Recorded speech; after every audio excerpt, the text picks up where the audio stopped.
Welcome to Home Organizing for Beginners. I'm Tammy, your home organizing educator. In each episode, I share a microscopic home management topic. That just means it's short and sweet, and you can implement it today from start to finish if you choose. Today's microscopic home management topic is how to create a morning routine for back to school. So, when I was working full time, our summers and our school years didn't seem all that much different because our timeline was the same. We still had to get them up, get them to daycare. But when it was school time, they had backpacks and they wanted to dress a certain way. And maybe you had to kind of fix their hair instead of just leaving it a mess. We are creating a morning routine today. Okay, a morning routine for back to school. Some of you may have your kids already in school, and some of you may be like us here in central Wisconsin, where school doesn't actually start until after Labor Day. So my mind is there where I really have to get things set up and ready for back to school. As a mom looking for a fresh start in her home organizing journey, you want to be set up for lasting home organizing solutions, right? That just means you'll have to do something different than you've done before or what society tells us.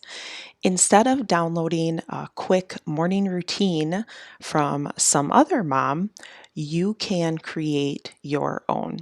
In today's episode, I'm sharing why you want to create your own morning routine for back to school and exactly how to make it happen. So, let's talk a little bit about why you want to create your own versus downloading one that someone else created for them. Creating your own is going to be very unique to you, to your current season of life, to how your kids function, to how you think. When you create your own morning routine, it's going to be something that lasts through the test of time. There will be times when you get completely off track, and that's okay, and your mornings are still chaotic, and something happens, and a kid is sick. But here's the beauty of creating your own morning routine. You're going to be able to use it to get right back on track. Okay, so those are a handful of reasons. You're also going to gain this confidence in yourself and your own abilities, and that's really what I want for you. I want you to know that our general society, our culture, does not know any more than what you do. And in reality, nobody knows you and your family and what's going to work for them better than you as the mom. Okay? So let's dive into how to actually make this happen. Step number one, you are going to think through your morning. You're going to do basically a brain dump. You're going to get everything out of your mind specific to your morning routine, and you're going to get it onto paper. You can type it up, you can write it out, it doesn't matter. Don't worry about the order that you're writing the things in. Step number two, you're going to decide for each of the items that you wrote down about how long that item is going to take. This does not have to be perfect. You can be wrong. Do a best estimate right now. Step number three, determine what time you need to leave the house so that you can kind of backward plan your day, if you will. So I used to be in the manufacturing world when I worked a full-time job, and we did something called backward scheduling. But it's really something that you can apply to a morning routine or anything that you're looking at how long it takes. All it is you find that end point, what time you need to leave the house, and then you backtrack all of the tasks that have to happen before you're leaving the house, and you determine a wake-up time.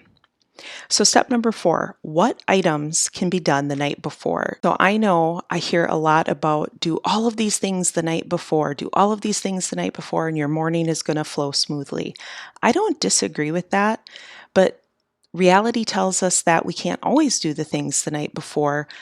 But when you find yourself in a situation that you have this time in the evening, for whatever reason, the kids were exhausted, they're all in bed a little bit early, or maybe your husband is traveling for work and you have this bit of time to yourself, you want to be prepared with that to effectively get some things done the night before when you can. Does that make sense?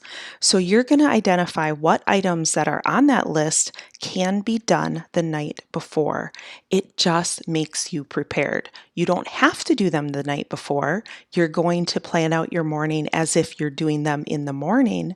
But in the event that you have some extra time in the evening beforehand, you'll already know what you need to do instead of kind of going, what are those things that I am doing in the morning that I can do right now?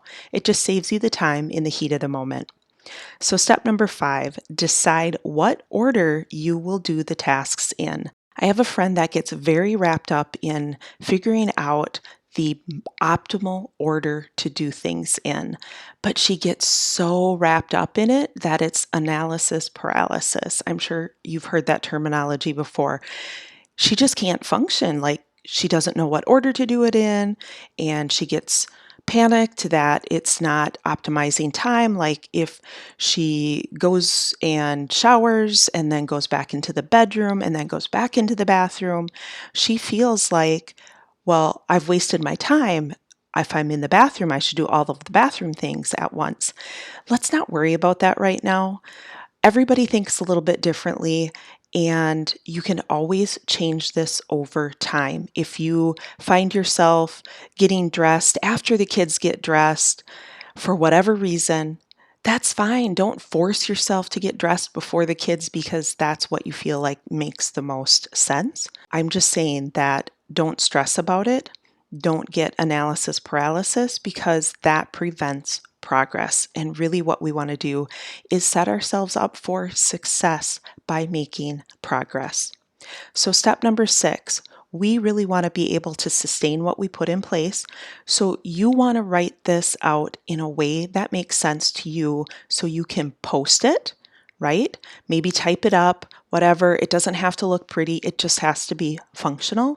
But you want to get this on paper in the order that you're going to do these activities for your morning routine. And then you're going to communicate it to your kids. It does not matter if they're 2, 3, 4, and 5. You still want to be like, okay, kids, we have a morning routine that we are going to follow. They need to know, and they're never too young to hear about it. So I have one last step for you. This step is going to set you up for success, not only in your morning routine, but in a lot of other aspects of daily life. When your home is more organized, you feel more at peace. You have more joy in your home. Your morning routine isn't going to be you yelling at the kids, telling them to hurry up. That's what it was for us. I think my kids thought their names were Hurry Up for quite a few years. So this step is for you to go check out the online course, Home Organizing for Beginners. In this course, I teach you the 3 critical steps to organizing every single space in your home. Go check it out. I'll leave a link in the show notes. So that's what I have for you today. If this episode hit home with you, I'd love to know about it. Leave me a 5-star review and what aspect of this episode really resonated with you the most. Thanks so much. Have a fun and productive weekend.